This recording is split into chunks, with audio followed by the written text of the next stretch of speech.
If you own a business in the US, you're probably playing the wealth game on easy mode, and you're losing at that, right? Who hates to lose? But here's the truth. Wealthy people don't keep all their eggs in one basket. They earn in one country, live in another, and protect themselves with a passport from yet a third.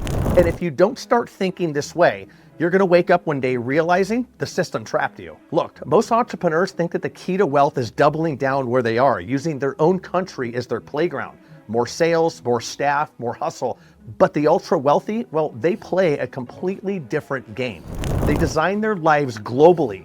It's not chaos, it's actually a system. And once you see it, you can't unsee it. Today, I'm gonna show you how you can set this up as well. It's not theory, it's real world legal structured moves that can change how you live, you earn, and ultimately how you protect everything that you build. First up on our list, business in Dubai. So imagine running your company from the United States, and every year the IRS takes its lion's share of your profits. Really sucks, doesn't it? I know, I feel it with you.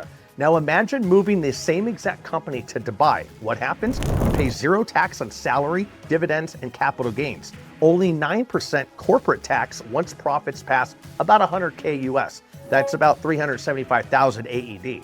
And you own 100% of your business with no forced local partners. So here's the kicker. Dubai isn't some shady tax haven. It's one of the world's most respected financial hubs with global banking access. Global. If you're someone who loves numbers, well, here's the math. Saving 30% on taxes could mean millions more compounding for you over a decade. Second on the list, passport from St. Lucia. Now let's talk leverage. Most Americans, well, they carry one passport. This means that your government controls your ability to travel, invest, and even where you can live. But the wealthy, well, they hold two or more. So why St. Lucia? Visa-free access to 140 countries, including the UK and all of Europe's Schengen zone.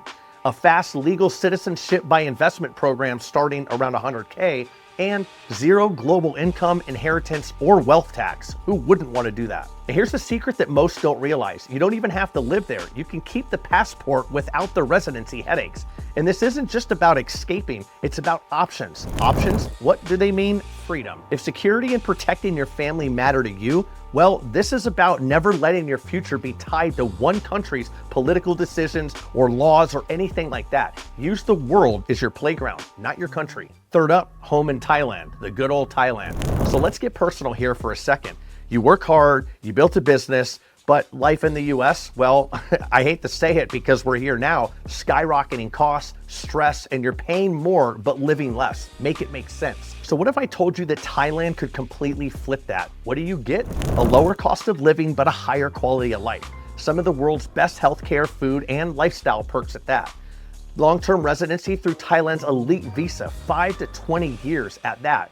And if structured properly, no tax on foreign income brought in at all. So this is where the geoarbitrage comes in. You live richly while spending less. I personally had a friend that retired from the military, moved to Thailand, had a mansion on the beach, and was living life off of just $4,000 a month at that. But I digress. So imagine you wake up to warm beaches, like he did, great food, and of course a supportive community. Well, there's a lot of other things in Thailand too, but we're not gonna talk about it on this video. All while your business keeps running globally. Fourth on the list is the core idea, all of it. Let's connect the dots of what we discussed already. You earn in Dubai, keep more of what's yours. You protect mobility with a St. Lucia passport, and you live richly for less in Thailand. That's not random, it's by design. It's called planning. The wealthy ask one simple question: where am I or you treated best? And the moment that you start asking that too, well, you step into a whole nother level of freedom. So why settle for one country's rules when you can hack the entire system? So if you're listening to this and thinking, okay, but how do I actually structure this legally and efficiently? Just tell me what to do. That's great. Glad you asked, because I put together a free resource called The Entrepreneur Secrets. Link below. It's a school group. We talk about all sorts of stuff like this and more. Don't wait until you feel trapped. Start exploring your options today. So here's the truth. If you only rely on one system, one government, and one passport, well, you're vulnerable. And you're just like the majority of the other people in society that just don't know any better. And that fear might feel uncomfortable right now, but guess what? Flip it. Imagine knowing that you've set up your life to protect your wealth, your family, and your freedom. That's not just wealth, it's peace and peace of mind. So remember this, you earn in one country, you live in another, and you protect yourself with a passport from yet a third. That is the wealthy blueprint. If this hits home, drop a comment below or share it with somebody. Sharing is caring, because the sooner you start playing the global game, the sooner that you stop playing small.